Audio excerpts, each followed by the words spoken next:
In recent days, Toyota has sparked a flurry of speculation and controversy across the global automotive scene. Whispers are spreading, is EVs a deception, they ask? Headlines claim that Toyota's leadership, often seen as cautious, if not downright skeptical, of the all-electric revolution, has revealed a startling warning that's triggered outrage among pure EV proponents and delight among die-hard traditionalists. While Toyota's CEO, Koji Sato, has been portrayed as hardly an EV champion, the company's posture toward electrification appears more nuanced and perhaps more calculated than most realize. Yet behind the scenes, this industry titan is quietly exploring a radically new type of fuel, one that, if successful, might shake the entire EV narrative and breathe new life into internal combustion engines. So what's driving Toyota's seeming hesitation toward EVs? What might the world not want you to see about electrification? And when might this new alternative arrive to disrupt the so-called inevitable EV future? Let's rewind a little. Under the leadership of former Toyota CEO Akio Toyoda, the company firmly resisted positioning battery electric vehicles as the exclusive or dominant domain of its future. Rather than rush headlong into electrification, Toyota advocated for a more holistic, diversified strategy.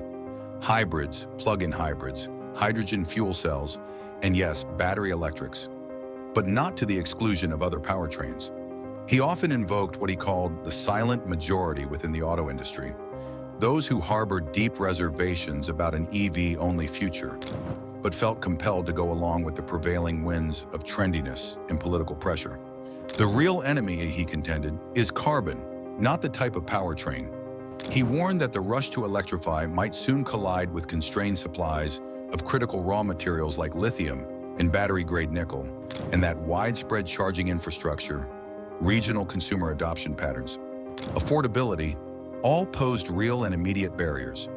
In fact, under Toyota's stewardship, Toyota committed a significant, though measured, investment of around $70 billion over 9 years towards electrified vehicles. That number, while substantial, paled in comparison to the more aggressive electrification pledges made by several rivals.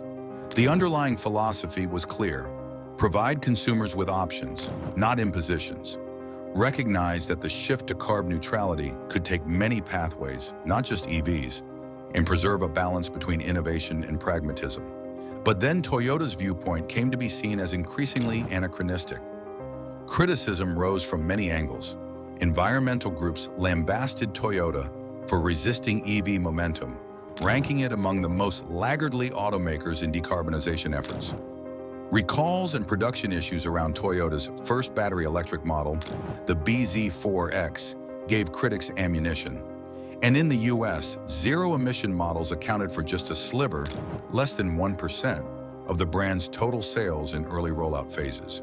Toyota's personal admission: I am an old-fashioned person in regards to digitalization, electric vehicles, and connected cars. That is my limitation, did little to dissuade those who believed Toyota was dragging its heels on climate goals. When Koji Sato took over as CEO amid this swelling heat, many expected a seismic shift toward electrification. Yet his early public messages defied those expectations, not with defiance, but with prudence. Sato reiterated Toyota's commitment to carbon neutrality, but with equal emphasis on powertrain diversity. EVs would accelerate, yes, but they wouldn't black out hybrids, hydrogen fuel cells, or other emerging technologies. In fact, Sato has made clear that Toyota's pursuit of solutions extends well beyond batteries alone. More recently, Toyota has provided intriguing glimpses of what could be that game-changing alternative: an engine designed to run on ammonia. In partnership with GAC Motors, Toyota is exploring a combustion engine operating on liquefied ammonia, H3, which contains no carbon atoms and thus theoretically produces dramatically fewer carbon emissions when burned.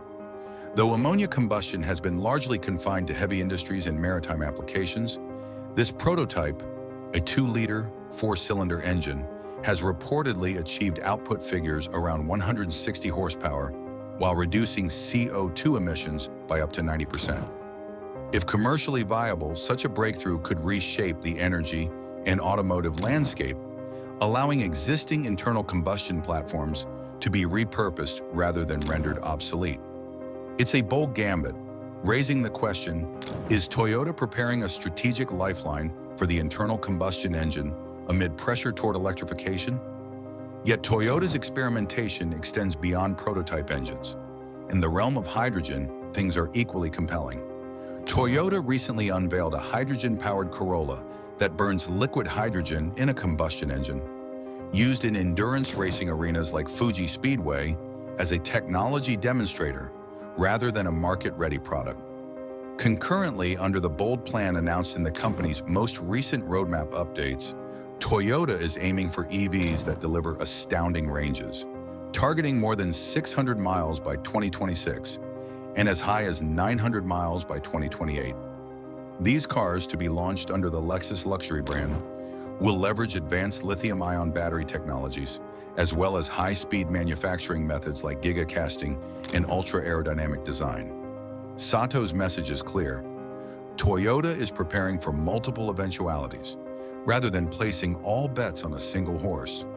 Peeling back to external pressures, Toyota continues to face formidable pushback from shareholders, particularly large European and American investment funds, some calling out the company's negative climate lobbying and urging a more aggressive pivot to zero-emission vehicles. Activist groups, Greenpeace among them, have staged protests and denounced Toyota's sluggish transition, especially given the brand's comparatively low EV sales target of 3.5 million per year by 2030, which still lags behind more ambitious goals set by other global automakers. But Toyota's leadership emphasizes that selling EVs for their own sake is not the goal. Carbon neutrality is, and that requires flexibility, affordability, regional suitability, and technological plurality. Looking outward, Toyota's approach isn't entirely unique. Competitors like BMW, Stellantis, Honda, and Mercedes have voiced similar caution. An exclusive EV future might solidify dependence on raw materials monopolized by a handful of suppliers or countries, challenge affordability for average consumers, or create socio-economic disruptions. BMW's CEO has warned that banning combustion engine sales outright could become a politically fraught overreach. Stellantis has pointed to potential social consequences of an ill-timed EV transition. Honda's leadership, even while examining new engine developments, has vocally acknowledged the business case for maintaining multiple technology streams. Back to the immediate question, is Toyota's skepticism around EVs somehow a ruse, or worse, a camouflage for hidden motives? Maybe not. More plausibly, the company is responding to complex truths that many industry watchers prefer to ignore. Battery supply chains are strained, critical minerals aren't infinite, EV adoption hinges on charging infrastructure that's far from universal. Regulatory timelines risk outpacing logistical reality. Under that lens, exploring ammonia-based combustion, hydrogen, hybrids, and advanced powertrain innovation comes less as denial and more as strategic hedging. So when might this ammonia engine or other Toyota-led technological advances emerge in the public market? Timelines remain opaque. As of now, the ammonia combustion powertrain is firmly in the prototype and testing phase. No OEM has committed to commercial launch dates. Hydrogen combustion engines and fuel cells remain experimental and demonstrative, though Toyota seems to be advancing development across labs, racetracks, and select demonstration platforms. The planned next-generation EVs, notably under Lexus, have a clearer schedule. Models with 600-mile ranges due by 2026 and 900-mile ambitions by around 2028. Yet it's not clear how or whether these new EVs will coexist with non-EV technologies marketed at scale. To summarize, not as a conclusion, but as a pivot toward understanding, Toyota's caution isn't necessarily resistance, it's strategic breadth. The company is refusing to treat EVs as a one-size-fits-all panacea.